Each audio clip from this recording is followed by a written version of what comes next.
So my presentation is little architecture. This is big architecture. This is what I do for a living. I'm an architect with Guernsey Tingle. I'll put that little plug in. I make big architecture, but that's not what I'm here today to talk about. What I'm here to talk about is kind of the miniature version of this.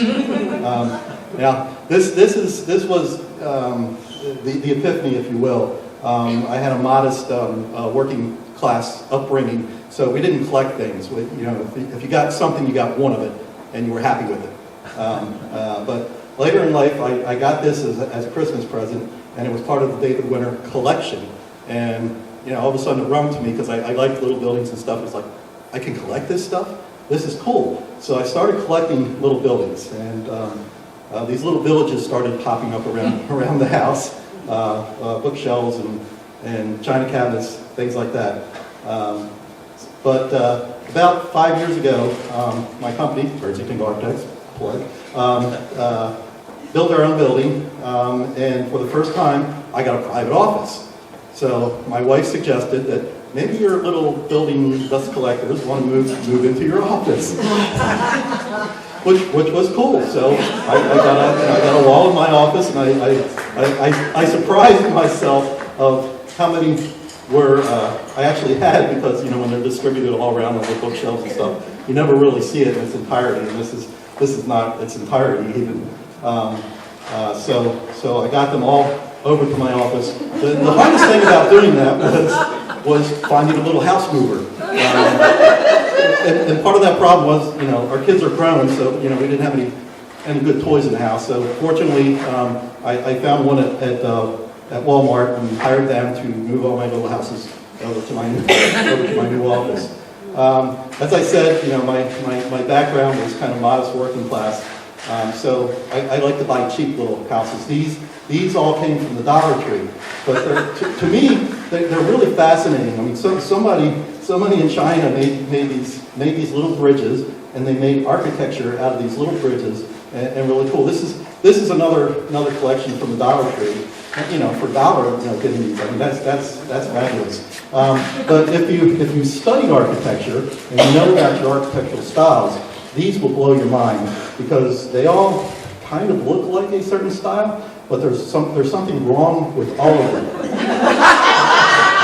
I mean, the third one from the left there. I mean, it's obviously a church, but to me, it really looks more like a steampunk spaceship that's going to blast its way to the moon. The one on the far left kind of looks Gothic-ish, early Gothic, except for that onion dome on the back. Now, if you want the really nice stuff, you have to ask for it for Christmas presents. Fortunately, some members of my family cooperated, and I got these over a series of Christmases. They're about 8-9 inches tall. They're made out of gypsum, and they're really, really well done. They're replicas of famous townhouses over in England.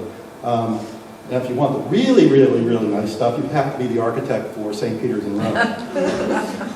These models were commissioned. The bottom one, Michelangelo. The top one, I forgot his name. He was basically the predecessor of Michelangelo, but commissioned that.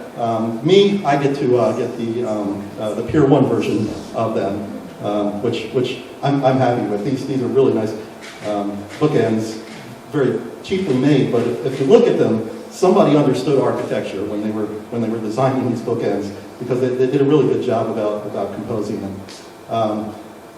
One of the cool things is you can take big architecture and make it really, really small. That little souvenir house is literally 2 inches big.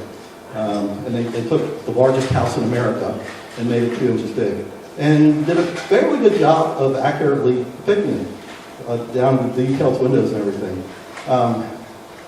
So with that passion, I was at a trade show, an architecture trade show, and they had a book fair there, and we're selling some toys and things like that. And I ran across this, which is this little puzzle strategy game with all the various monuments of different architecture around the world, and I thought, damn, they just suckered me out of $50 to buy this thing, because I couldn't resist it. You can combine collections, salt shakers and little buildings, and I threw that bottom one on there because my wife has a has more of a modest, a little pig figure collection. And I found that cute pair of pig salt shakers. The top row is what's in my collection. These are really cool. Apparently, airlines aren't allowed to give out souvenirs. The Dutch figured out a way to get around that. They put their miniatures, their whiskey miniatures that they saw on the plane in those little bottles. That bottom photo was basically half of the series that they produced for that. Now, if you're the owner of the pottery, you get to basically create your own models. The top one was the study model to decide if they wanted to do the full model. They ended up doing the full model, basically a small scale model. The whole thing is like 16 feet long of the entire pottery that's out there. This series is just a bunch of some of my favorite ones. The tin boxes, a lot of tin boxes are pretty plain, but this one on the back of it, they actually had a cutaway view of what would be inside the house. This one down at the bottom right. So basically, if you've got little buildings on your mind, you've got them on your head. And you've seen these sitting around the room. I brought them in, so feel free to basically try them on, wear them around. It feels good to have buildings on your mind. And if you've got the passion, this is a pilgrimage that you have to make. This is a replica of a cemetery, of a Mexican cemetery in a theme park in Cancun, which is a really weird sentence to say, but it is one of the coolest places if you like little buildings. You have to go there. They've got this mound with them all over it. So that's it, and thank you very much.